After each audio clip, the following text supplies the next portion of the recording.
السلام علیکم ورحمۃ اللہ وبرکاتہ۔ محترم حضرات، آپ صلی اللہ علیہ وسلم نے فرمایا کہ دنیا میں سب سے بہترین جو جگہیں ہیں وہ مساجد ہیں، اور جو سب سے برے مقامات ہیں وہ بازار ہیں۔ اس لیے کوشش کرنی چاہیے کہ ہم مسجدوں میں زیادہ سے زیادہ جائیں۔ مسجدیں اللہ کا باغ ہیں، اور اس میں سے چننا چاہیے اپنی پسند کا پھل، اپنی پسند کے پھول، اور وہاں پر ٹھہرنا چاہیے۔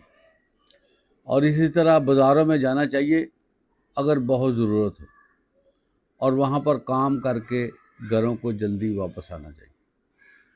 آپ صلی اللہ علیہ وسلم جب بازار میں تشریف لے جاتے تو یہ کلمات ادا کرتے: لا الہ الا اللہ وحدہ لا شریک لہ لہ الملک ولہ الحمد وہو علی کل شیء قدیر۔ اللہ کے سوا کوئی معبود نہیں، اور وہ اکیلا ہے، اس کا کوئی شریک نہیں۔